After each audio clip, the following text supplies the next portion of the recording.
is the network service of the NTA.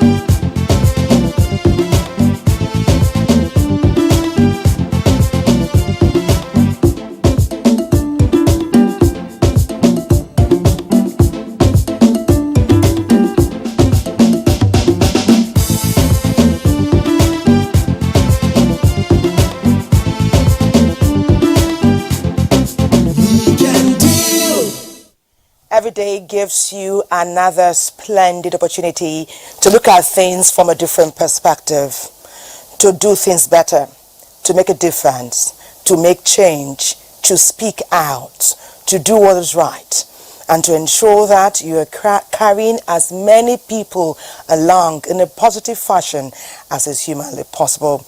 And every time we're here together on Weekend Deal, what we strive to do is to ensure that we bring up the positive areas where you can get enlightened by with the most accurate information, and then you make the best impact.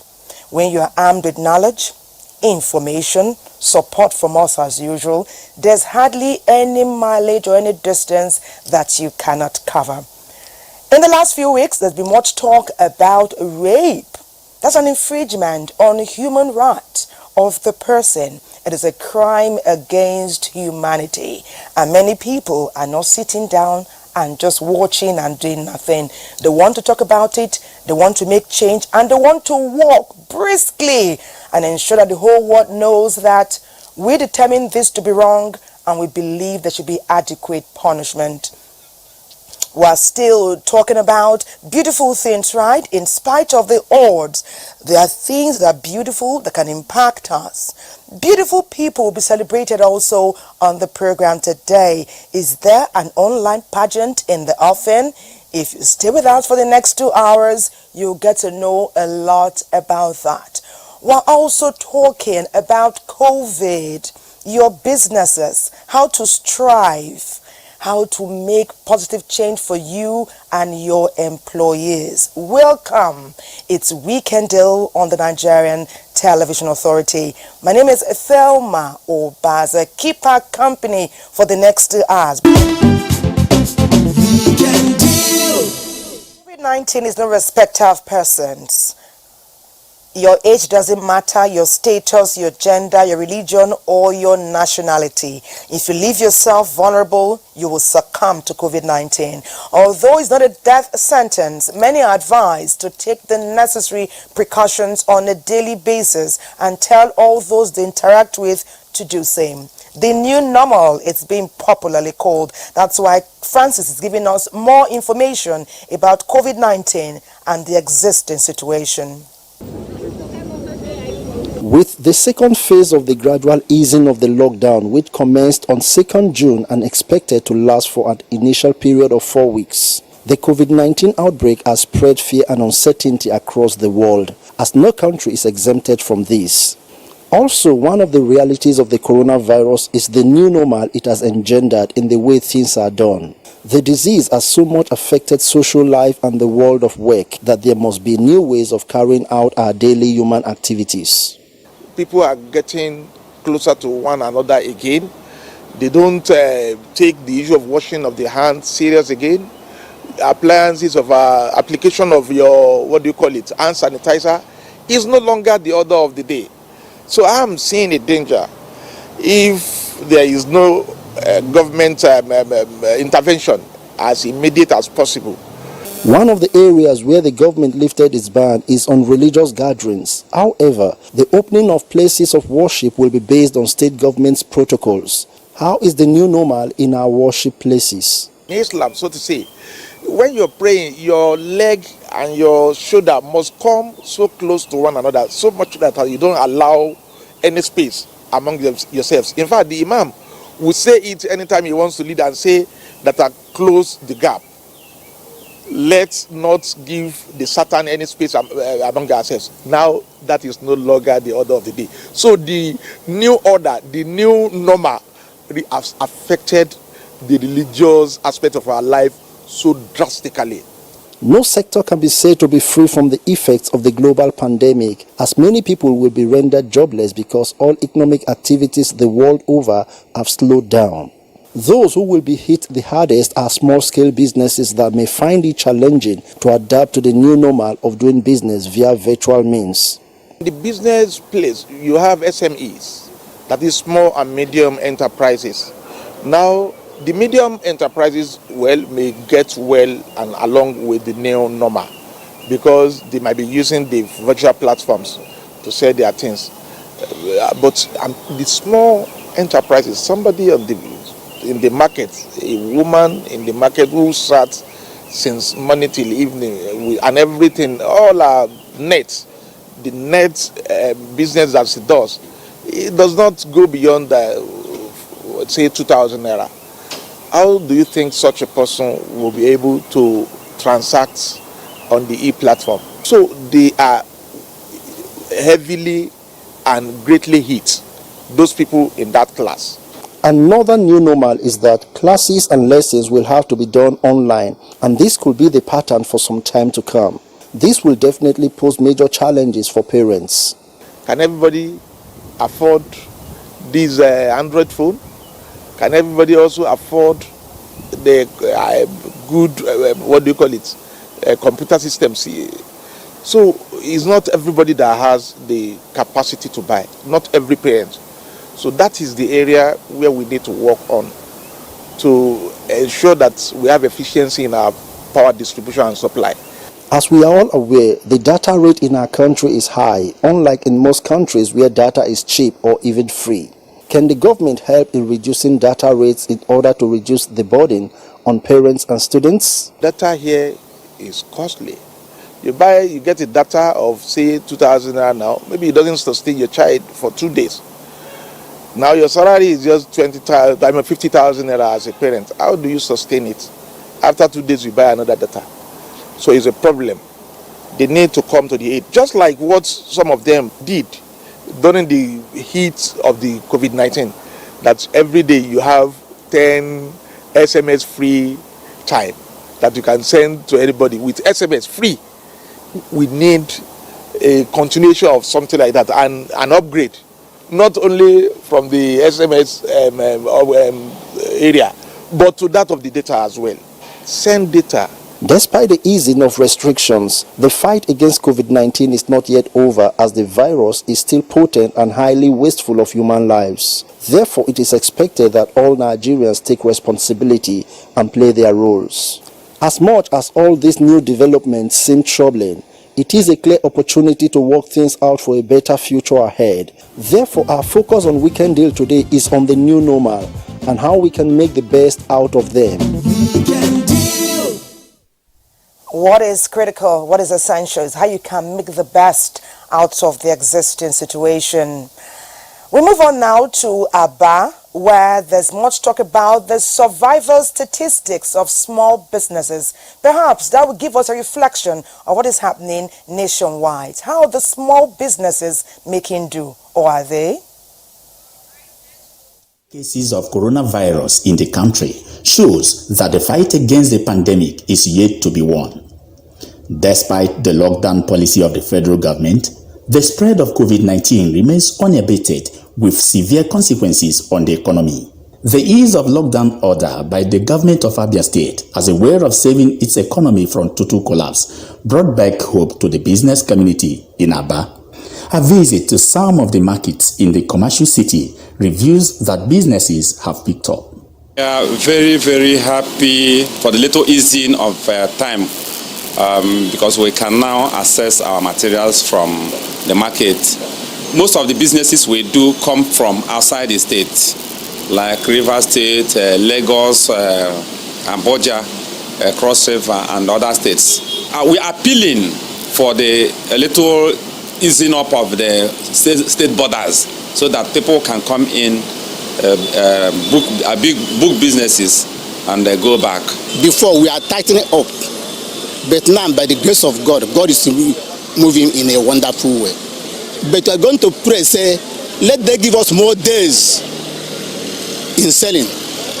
Not only Monday, Wednesday, Friday, by 3 o'clock. By only 3 hours.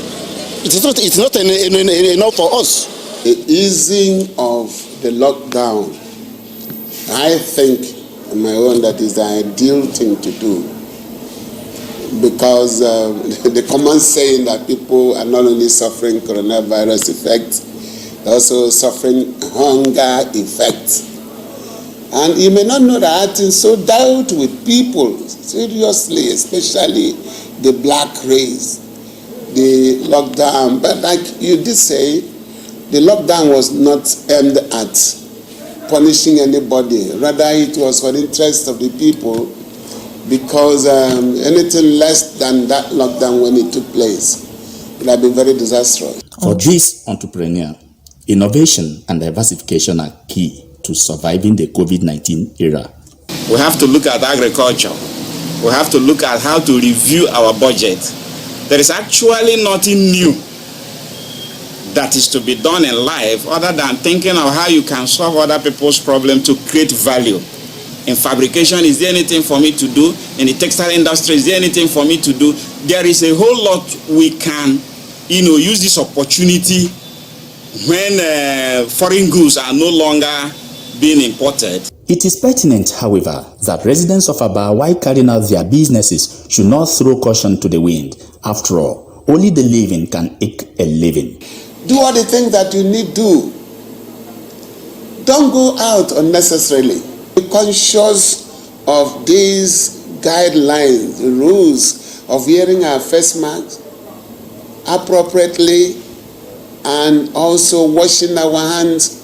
In fact, I have learned to wash my hands now more than I knew it in the past. Yes, coronavirus must have turned the table against the human race. We must persevere and observe all the safety measures stipulated by government in anticipation that this pandemic will be over someday, and normalcy will return to the commercial nerve of Abia State, known for its hustling and bustling.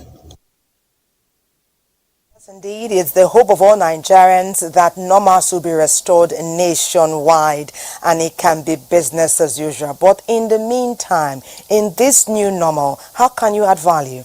After all, we often say that necessity is indeed the mother of invention. So how are you doing things in a fresh and rejuvenating way that will have the most impact on Nigerian? Survival is key. And now, talking about small and medium-scale enterprises, and we're going to Kaduna. In the meantime, this is an interactive program. We expect to hear from you as usual.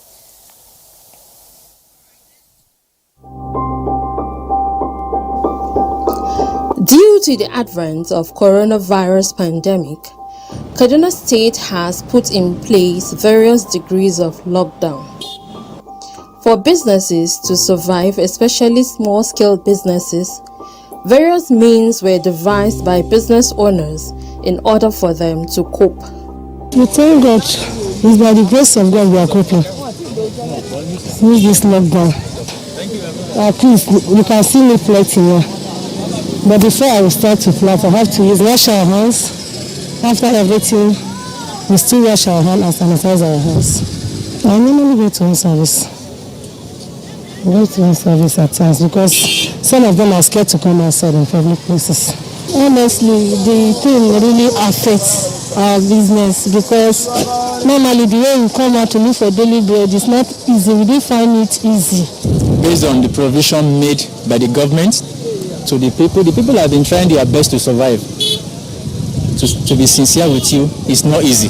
We need more umbrellas for our people and also the face masks for our people, but especially the umbrellas, because the weather, we are now in rainy season now, so that they will be able to put their things under the umbrella. Thank God the business is moving on because majority depend on us being a POS mobile operator. So people receive and sending. I still have sanitizer, and then I do give my customer after the transaction. lucky for us, we are some of the few businesses that have already before now been able to get ourselves online. So, you know, through our websites, our social media, we have already established our presence online. So for us, that just helped us to put more efforts on channeling all our focuses online. So most of our marketing, our sourcing of customers was no more done physically like so every effort was put into online sales, and I think that's the future of Nigeria. Everybody wants to have that convenience, you know, just stay at home, shop online and get your product delivered to you, and that's basically the essence of our business model. So for us, that was a good thing that played to our advantage. As the lockdown has been eased, businesses are gradually picking up, but not without challenges. Initially, when the lockdown started, there was a lot of panic buying. If you remember the first few weeks of the lockdown, many people wanted to stock up. So at that point, it was a very good boom for the business. But then in terms of production, the lockdown caused a little bit of challenge for us because, yeah, farmers were finding it difficult to be able to supply, you know, us the products to the factory. We also to get across to them with the crates, where there was a lot of challenge in, you know, the transporting of our products, especially from the farmers to us to process, and then from us to our customers, especially in other states. Going about our day-to-day activities, despite the presence of COVID-19, is now the new normal. So let's ensure we stay safe.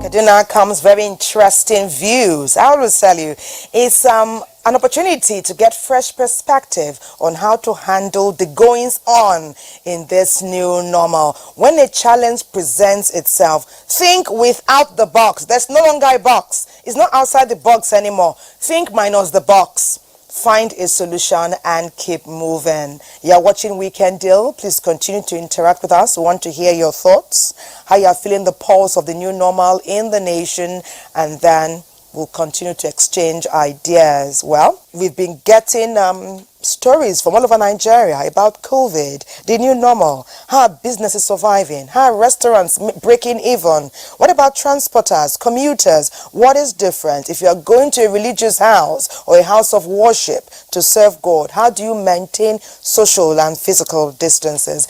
All these have formed the nucleus of our package thus far, and we continue to break even in new dimensions. We're going to focus on a new pandemic. It's not new in the sense that it has become a matter of grave concern, but it exists in every country all over the world. Let's chat with Michelle Oyeneke Peter. Okay, Michelle, nice to have you join us on Weekend Deal. But before we start our conversation, let's have something to tell us more about what our discourse is centered on. We're talking about rape. If you ever wonder what story could be compelling enough to knock off a global pandemic health crisis off the front page of every major media outlet in the country, it is the rising case of rape and sexual assault. Over the past 2 months, Nigerians have woken up to different shocking, tragic, and violent real stories of rape against vulnerable persons. Of the recent and touching is the Uwavera Omozua, a 22-year-old student of Uniben who was raped and brutally murdered when she was at her church studying. Also, a teenager Barakat Bello, a student of Department of Science Laboratory Technology, was found in a home, raped and killed. In Lagos State, 4 masked men gained entry into the home of a 12-year-old girl where she was gang raped. This recent escalating trend of rape and sexual assault has sparked nationwide outrage, which has led to street protests led by the civil society and human rights organizations in Nigeria, calling for stiffer punishment and its implementation. We are tired of the incessant cases of women being raped in their own houses, in their own churches. When a person gets raped, the family wants justice. When a child is raped, this is a crime against the state, not against her family. And so even when parents are pressured to withdraw cases, the state must say no. This is a minor. This is a 2-year-old. The state should take up the case. This is why we're here. Social media has been ablaze with outward of messages of condemnation with different hashtags. Hashtag we are tired. Hashtag say no to rape. Hashtag say no to rapists. To bring focus to these horrifying incidences. Some celebrities have also lent their voices in condemning this horrific trend of rape and demand justice for the victims. If all you can do right now is contribute positively to the conversation online, don't feel like it is not enough. Let us keep speaking, keep talking, keep the conversation going till the right people in the right offices in the government listen to us. Those people who can make a difference and who can make Nigeria a safer place for young boys, young girls, and essentially for all of us. According to the National Bureau of Statistics data report in 2018, received from the Nigerian Police Force and the Ministry of Justice, rape cases have been on the rise.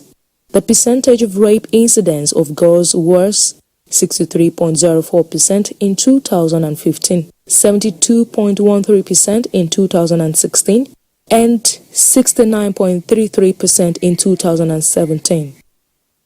These figures are high, and with the current trend of rape and sexual assault case has prompted Nigerians to ask big questions such as, why does our legal system make it hard to convict suspected rapists?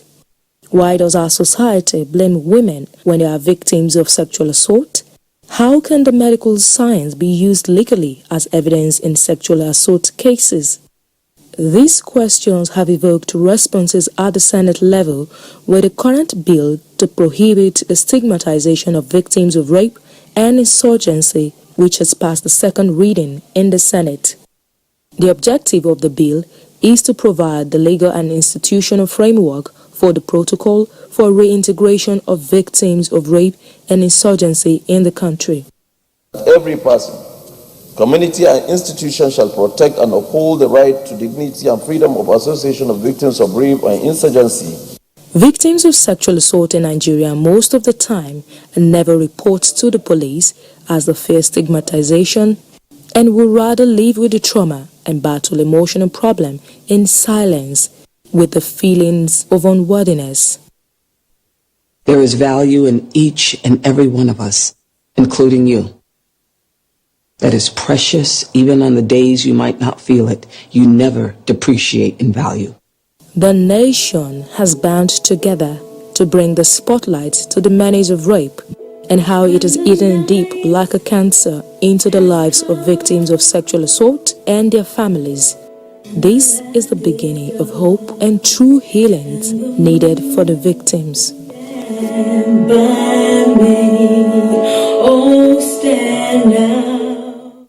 Thank you, Funke, for that. In the past few weeks, we've been reading about traumatizing stories that have been taking place in different parts of Nigeria. It's not peculiar to any state, any gender, any race, any religion. It's happening, and it's cause for concern. And because of that, we feel we must bring it to the table and discuss it. And Michelle Oyeneke Peter is facilitating this discourse on Weekend Deal today because she wants to have a peaceful walk. In fact, a demonstration of sorts about the battle against rape. Michelle, how are you doing? Thank you. How are you too? Fantastic. It's great to have you come talk with us today. But before this walk you're going to be having very soon, you have a very proactive interest about youth development and growth. Tell us about that. Okay, actually, I really have so much interest in youth development, having seen that a lot of things are lacking in this country, especially in youth development. You and I know there's youth empowerment, as in is less here, as in also youth empowerment and employment, which is the reason why there's so much social vices in the country.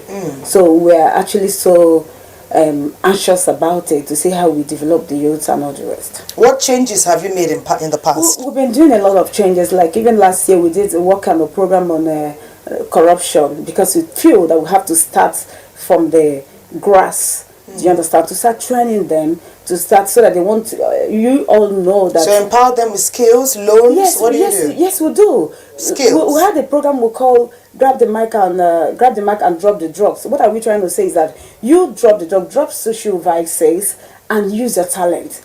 Everybody in life have talent. It's just a way for you, just for you to develop it. Some doesn't know how to develop it. So what do you do is to meet a role model or come to an NGO or even come to us. We are the Missions Youth Initiative for Sustainable Development. We are there for you. We're all over Nigeria to enlighten the youth, to educate them on how they can use their talent. Everybody have it.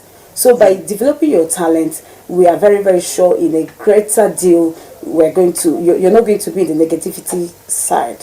Very good, because charity begins from the home. Exactly. These youths we see today are going to be leaders of tomorrow. Yes. So it's what we infuse them with, what we build into them, how we energize them. That's the result we'll be seeing in many years to come, when many of us are feeble, by the, if we're still here.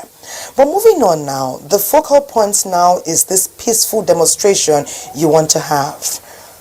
Obviously, you've kept abreast with the happenings in the country. Yeah. How does the insurgence or the increase or the pandemic that rape has become, how are you going to marry it with a demonstration to achieve these results or a reduction or eradication of rape in Nigeria?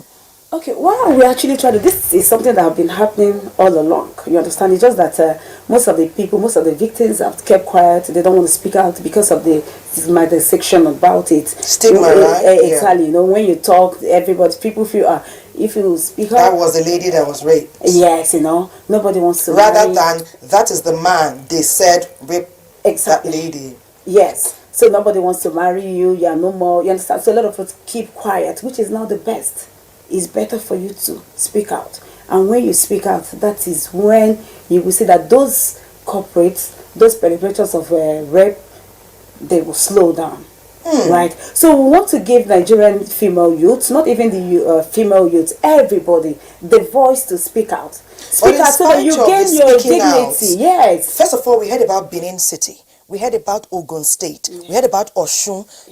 There's even a young lady now that has a spinal cord injury because she was raped and thrown into a gutter. And she has not spoken since April. So in spite of the public outcry, I wouldn't say there's been a reduction.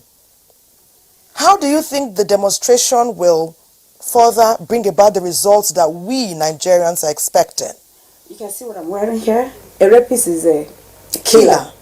So we are telling them, I think I have a card there. Can you get the card for me? I have a card. We're giving them red card. If you're a rapist in Nigeria, we're giving you red card to leave Nigeria. There is no more business as usual. Leave Nigeria. You are a killer. Sometimes when they do it, like in campus, they do it because if you're a big girl, they want to rape you to bring your dignity down. It's no more business as usual because Nigerian female youths are out for you. Do you understand? We're going to follow you to the last. But what is going to happen now? People are saying that the punishment does not fit the crime. It doesn't. Yesterday I found out that only 22 cases of rape have been taken to the apex court and people have been convicted in Nigeria in recent times. The people are having, number one, the police are not doing much, which you want them to do much. You have asked them, are you not giving them an opportunity to speak for themselves? That is why we're coming out tomorrow. That's why we're coming out on Tuesday.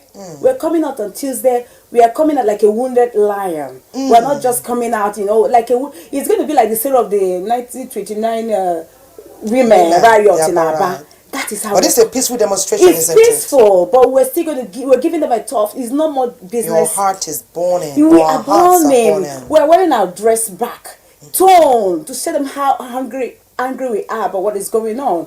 2-year-old kids, baby, is 7 months. 7 months is being raped, and some of the problem is that the parents are not just helping. You understand? They want to. Sometimes they feel the 7-month-old case. The father has been raping her from 3 months. Can you imagine? That is the father. Up till she was 7 months. And the mother said there's practically nothing left inside in the innards of this child. The innards. Thank God this mother, even she's being speak out. Some of them doesn't want to. They said, oh, he's a family friend. I don't want to leave my marriage. I want the rest.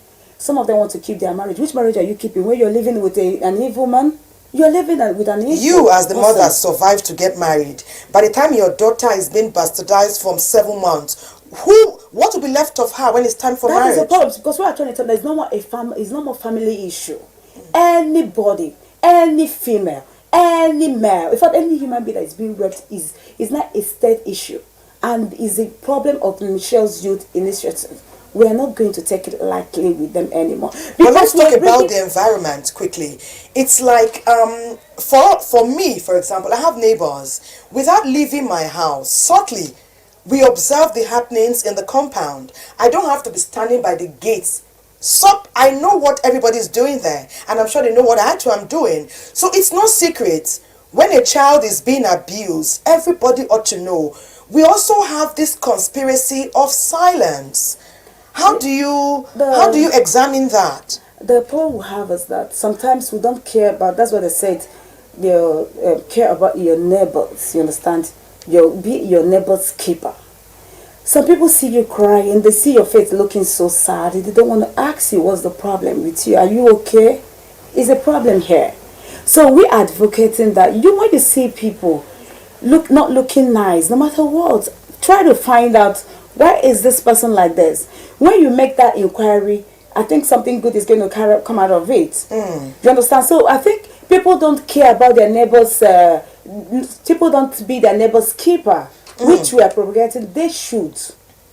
When you see somebody not fine, your friend is, yes, why is this person like this? Try and ask questions, because when you don't ask them, they don't talk. If I'm sitting with you, my kind of person and my NGO and what we are training them on, if I see you today, you're not looking. If I see you, if you're looking good, I ask you, why are you so happy? Why you look so lovely? And when you're not good, I try to tell you. And by so doing, you have the mind to talk to me. This is what you're facing. Some of them are facing this because they feel nobody cares about them, because they don't have that love at home. So if they feel there's no love outside, they don't open up. Some don't even know where to go. They don't know because where your to go. neighbor will say, please carry your problem. Maybe it's even the landlord's, maybe you are staying in the landlord's house. I think I cannot defend you before they will throw me out of the house. So I want us to also address women. Going to schools. Address women. Talk to women. Women in these homes where some young girls and some young boys too are being abused. Yes, they are. You know the issue. What ought to be the woman's perspective? You heard about the issue of a 24-year-old lady that was sucking a baby's private part. Yes, of 4 years or whatever. Do you understand? And also, I will advise parents, if you have the money, no matter how you trust your home, have this security, yes, in your home. You understand? Because a lot of things goes in, happens when you're not around. It helps a lot to see what is happening. I was trying to say something about women. You know, it's natural, like the way you're talking with so much emotion. Women are supposed to be more emotional or be more conscious of the emotions around them. So I'm asking you to address them in a way that they need to be more observant, even without the CCTV. Sometimes they are physically present in a dangerous situation, and sometimes they say they are oblivious. They say they did not see it coming, say they did not see it happening. Okay, what I would advise in that aspect is that, number one, it's not as if you're suspecting your husband, but you have to be talking to your husband, sensitizing your husband. There's nothing bad about it. Sir, this is what I'm not suspecting you. I'm not believing that you are going to do something like this, but just let him know. And another thing is it's good for family to pray. Do you understand? You pray for your family, you pray for your husband, and always talk to him. When you're talking to him, you'll be conscious. For my husband, for my wife to think about this, you understand, it will not allow him to go into that, even if you have such idea. So always bring that idea. Not that you are suspecting him, not that you think he's going to do that, but it's good to bring the issue at home at every moment. What about the young girl in the house? We're talking about sex education. Some people feel like we now, NGOs, we're going to schools, primary schools, to educate them about sex education. It's quite important. There's a message coming in from Osun State, from Aliyu Awosami Ayola. He says this issue of rapists all around the country is bad.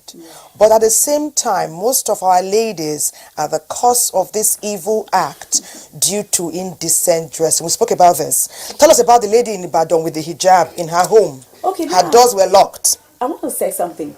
The issue of rape is not about indecent dressing. The 7-month-old baby. That is it. It's not about this. A rapist is a rapist. All the rapist need is an opportunity. So what we're advising is the young people or anybody, don't be in a secluded place, don't be in a lonely place where you will shout, nobody will hear you. Don't ever find yourself there. You're naked and you're not naked, a rapist will rape you. The 80-year-old women too. That is it. Look at the lady in her house. The girl in the church. In the house, look at the church. I know she wasn't naked. So it's not about indecent dressing. And even if you do research about it, it's not about indecent dressing at all. In fact, I'll tell you, and what we're talking about is that there's no justification for rape. No reason for you. The people that do rape is killers. They do it. The people that do it are evil people. Do you understand? There's no justification for that. But can I take you along one very interesting journey?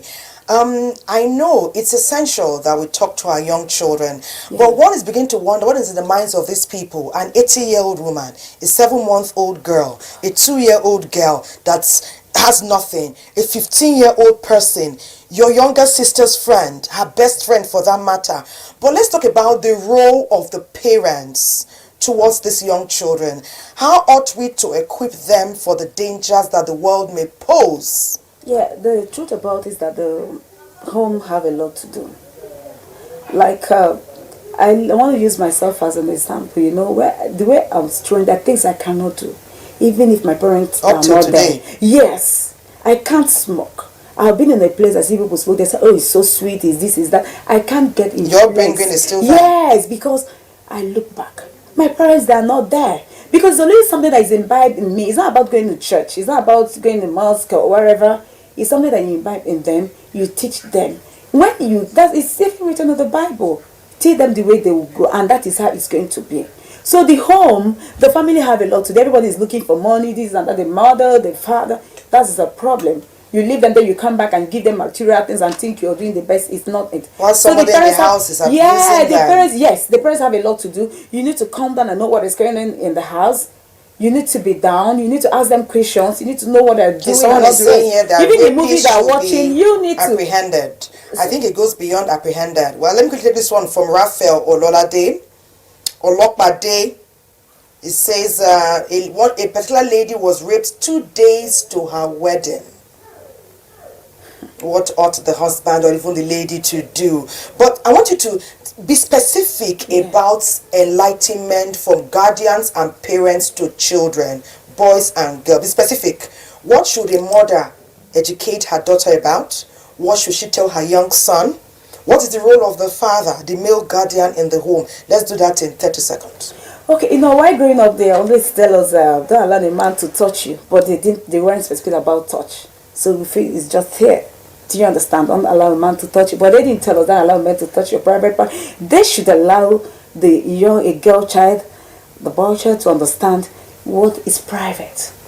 This is your private part. It only belongs to you. Nobody touches it. Not even your mother, not even your father, not even your uncle. Nobody have right to sit on it or touch it in any how. So number one, they were not opening up to us. That is why we have all these pregnant teen mothers and all the rest. So they have to open up. This is your private part. It belongs to you.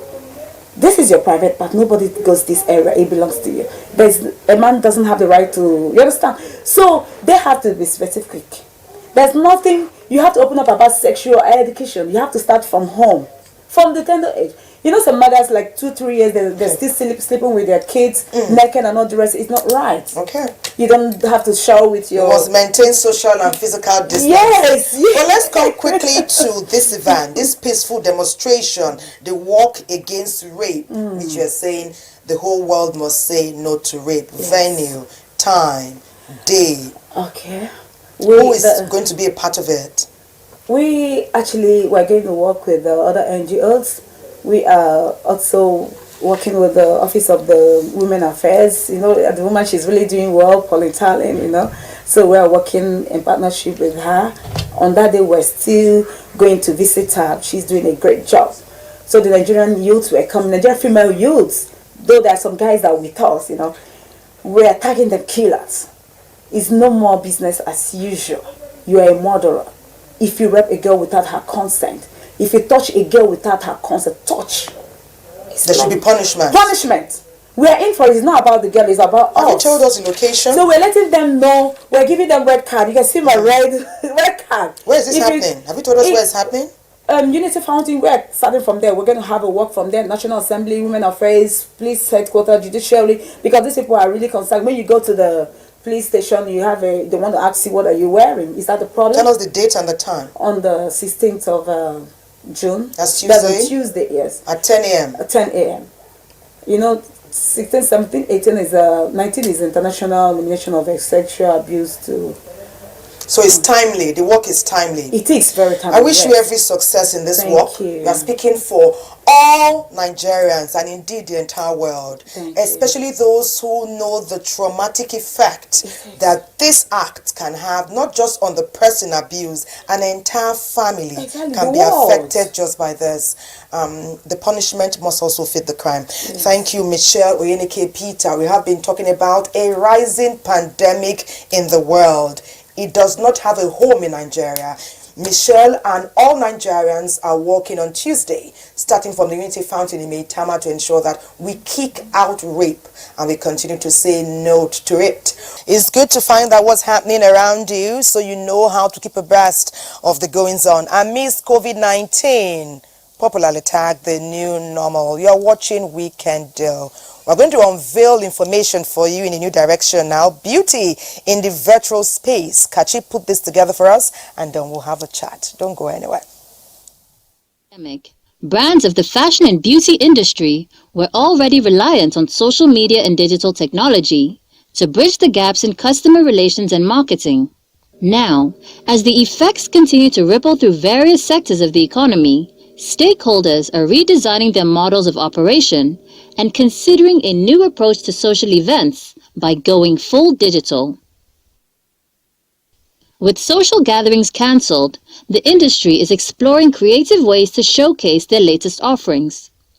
Fashion shows are being organized via video conferencing platforms, and brands are debuting their collections on their social media with virtual premieres. But for Mocha Beauty's monthly held beauty contest, the platform is entirely online and has been since its inception late last year. The existence of a beauty contest on a solely digital platform has not been without challenges. In a bid to make sure they clinch the star prize, we started with 100,000 for the first prize winner. Now, first prize winner takes 200,000.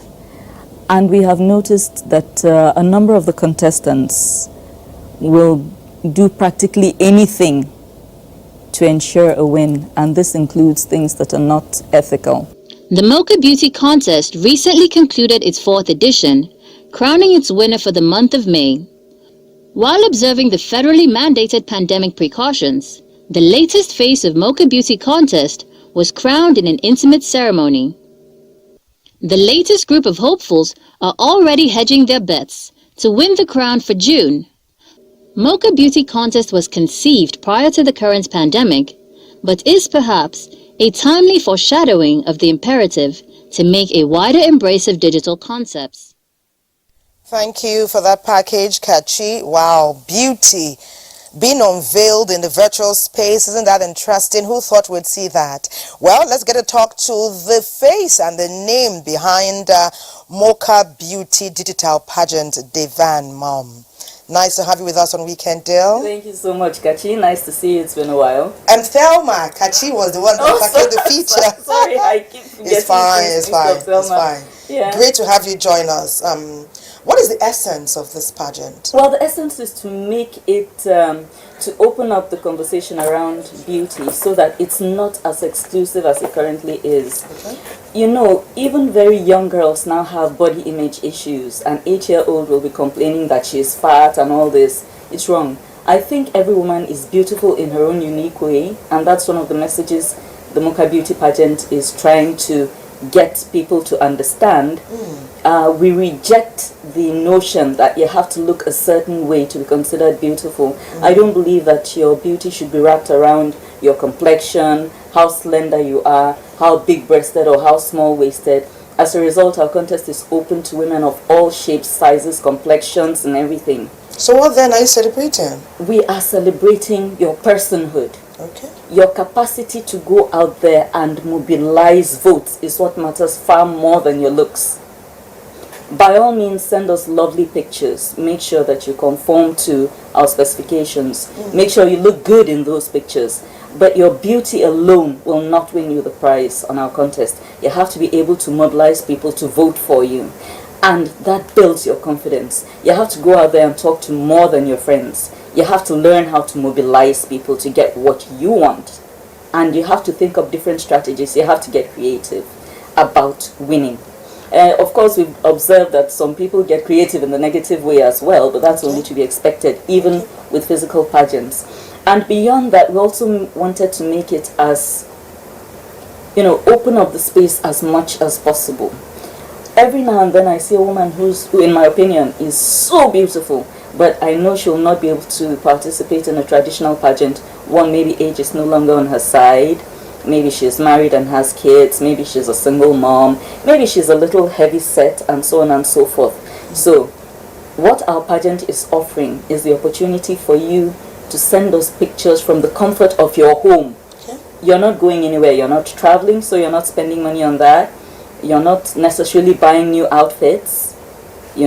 Just go to a studio, get a really good shot, 3 very good shots in different outfits, send them on. There was a time when you could just log on and register. Now you have to apply because of the volume of pictures we get. Coming in. Yeah. Why do you think you're getting so much influx? Why are people very interested? Is it the money?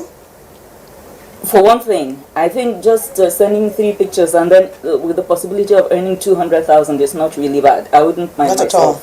So that's not a bad one. But apart from that, you have so many people, stuck at home now with nothing much to do. The COVID-19 situation has led to quite a bit of lockdown. People are spending more time on digital devices, from their phones to laptops and other smart devices and so on and so forth. Girls love to showcase their beauty, and some of them are going about it the wrong way. Like if you're active on social media like I am, every now and then you'll find a girl who has gone full frontal nude and has put her pictures out there and will get absolutely nothing in return except negative attention. So I figured, if there are so many girls out there who want to showcase their beauty, why not turn it into a contest where, one, they can, it can boost their confidence because they have to go out there and mobilize votes. They can earn some money that they can use for whatever it is they want to do. And at the end of the day, you open up the space to all kinds of women to showcase their beauty. Is there any age bracket? There isn't. You just have to be an adult. You have to be at least 18 years old. So my mom that's 70 can come? Absolutely. If she thinks she can pull the right number of votes, if she thinks that she can go out there and get her friends to log on and vote for her, she could win. So it's not about how young you are, it's about your confidence, your capacity to say, listen, I may be the shortest person, I may be really heavy set, but I have confidence and I know that I have the right kind of friends, I can mobilize them, they're willing to vote for me, and I could possibly win. That's interesting. Yes. What about the person that emerges the winner? I know they can do with the resources what they want or what they will. How do they go on to give us a positive representation of what women can be? Well, first of all, we don't leave that to chance. So we specify that within the period you are with us as one of our queens, you're also a representative for the brand. There's a certain conduct we expect of you. We don't expect, for instance, that you'll use your social media handle to get all weird and funny, maybe put up some weird pictures or public displays of affection that are not too nice. So we expect a certain conduct of decency from you. And you tell them ahead. And it's written on the site. So what happens if somebody should contravene this guidelines? It hasn't happened so far, but what will happen is if you're a queen, you'll lose your crown. Not the money. Not the money. We've already given you the money. Okay. So, but after that, if you contribute, you will lose the opportunity to participate in Miss Year, which will come up in December, and will have far bigger prizes than what's currently going on. But why are you doing it monthly? Well, that's a good one. We're doing it monthly, first of all, to keep young ladies engaged, and apart from that, like I said, it's not really a beauty pageant per se. You see, I've been that age. Celebration of women. It's a celebration of your womanhood. And in addition to that, we're showcasing Nigerianness, because your the main photo that people will see to vote for you, you have to be in Nigerian traditional attire. Anyone you choose. Whatever you choose, it has to be some reflection of the Nigerian thing. It could be a tampa, it could be your woven cloth, you know, and we're getting a huge influx of traffic. Huge influx. For one thing, we've dispensed with the bikini thing. We don't do any bikinis. You are encouraged not to expose too much of your body. We want to, you know, promote that too. There's a little bit of the exposure thing going on too much.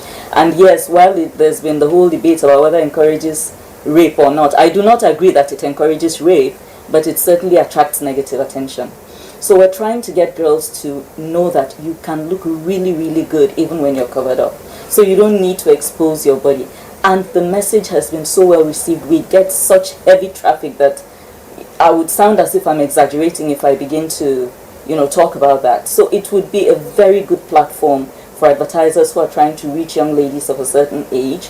Although our age doesn't have a cap on it, we've found that we're attracting more girls between the ages of 18 to 35, mostly undergrads, youth corps members, people who are newly employed. Those have been mostly our contestants. Those are mostly the people who come on there to vote, and then of course sometimes get to look at our articles and so on and so forth. What is the bigger picture? Well, the bigger picture is to keep this going for as long as possible and produce one final queen every year. Who will now go on to do? Who will now go on to have loads of opportunities, because it will go beyond receiving that cash prize. It will go beyond that cash prize and something else. Even right now, the monthly queens that are emerging, they are the ones who have not chosen to take the opportunity. But the opportunity is there for all three queens, because we have first, second, and third, for each of them to be linked with mentors who can help them with career growth. Interesting. But they do not take advantage of that, although they are aware of it. So I don't know what the problem is. Maybe they're just not Eventually interested. they will. I don't know. But ultimately, whoever emerges Miss Year and first and second runner-up are going to be linked up to other opportunities for career growth. Okay. Yeah. Let's look at this angle. Some may be asking at this time, how fair is the process that brings forth the 1, 2, 3? In my opinion, it's as fair as I can make it. The tragedy, so to speak, is, like I said, there are some of our contestants don't come in with good or honest intentions. Their plan is to rig their way through the process. And while we do have a firewall that can't be breached, every month we modify the contest, how the voting will take place and so on. And each time, after the first couple of days, you find people who are willing to do things that are wrong in order to give themselves an edge over the other. But they are seriously discouraged. What we do is we look through the fake votes, we warn the contestant who is, found wanting, and we weed out those votes. Okay. What about hackers? Any threat of some negative No, we have a firewall, you can't hack. So what happens is we insist that people vote with valid email addresses. So the tendency is for people to come up with a whole bunch of fake addresses. Like one person could come on board with like maybe 15 different emails in a bid to, and you can spot a fake email address like this. In addition to one or two other tricks they play, which I'd rather not go into because I don't want to give people tips. But that's just one way we're able to distinguish between a fake email and a valid one. First of all, you can tell how old a certain email is just by looking on the back end and so on and so forth. So when we spot fake votes, we remove them. Immediately. Okay, your final words. My final word is Mocha Beauty is a highly innovative product. It's a wonderful platform for advertisers, and I think they should take advantage of it because we have a good presence in Benue State, the FCT, Kaduna, and we're reaching into Lagos. So if there's anybody out there who wants to engage with young women of between the ages of 18 to 35, Mocha Beauty is where they want to come. Fantastic. Well done. Thank you. Well done. We need more women to celebrate women. We applaud what you're doing so far, and we wish you all the best in your future endeavors. Thank you so much. I know we'll hear more about the wonderful Nigerian woman who emerges in the month of June. Hopefully. Have a fantastic time bringing her to the fore. Thank you. You're watching Weekend Deal. It's time for a break. Stay with us. We'll be back. We'll take a few messages that have been coming in even while the program was on. This is John from Warri. He says the problem of rape is because some churches have failed society. Why will a man call himself a pastor and be a boyfriend to someone who is not his wife? He says the Bible says no to fornicators as they will not inherit the kingdom of God. Joseph Boniface Ojonago from Kogi State says, let's be real, let's be realistic. He said rape has become a habit. But Joseph, is it a good habit? He said ladies should respect themselves and be satisfied with what they have and stop double dating. He also says ladies should not expose their whole body system outside for people that are not their husbands or their parents to see, because people may want to lay their hands on anything. I don't know if Joseph, are you aware of the case of the 7-month-old girl? Of the lady who was in her home in her hijab, who was raped and killed? Are you aware of the 17-year-old that was raped on her way to run an errand for her mom and dumped in a gutter? They were all, that baby of 7 months can't have been provocative to anyone, least of all her father. Let me take one more. You didn't tell us where you are reaching us from, but you said rapists should be punished with death sentences, as rape is a very barbaric act. You said we need to sensitize our youths about the dangers of rape, first in committing it. And he said parents should limit the kind of relations that their children have with others. He said because 90% of rape cases are committed by people that their children know. He said all hands should be on deck to stop this act, and rapists must and should be dealt with severely. The punishment for rape must fit the crime and must serve as a deterrent for others. My colleagues here have been telling us that some of these rapists have psychological challenges. Be that as it may, if you see that your neighbor, your friend, your family member, your cousin has mental problems that could lead him to rape people, let him go for treatment before he commits the act. Because once he commits the act, we are not feeling any mercy for them. We can't begin to bring up excuses that they are sick or they are spiritually challenged. Those things should have been checked earlier on. Let us say no to rape. Nigerians, let us collectively say no to rape. Let us portray our mothers, our daughters, our sisters with pride. Let us treat every female the way we want people to treat our own. Let us treat them with love, with respect. Let us be loyal to Nigerian women. Let us portray them in the best light possible. And God indeed bless Nigeria. My name is Thelma Obaza. Thank you for keeping our company on Weekend Deal. Have a great week. Bye-bye. Thank you.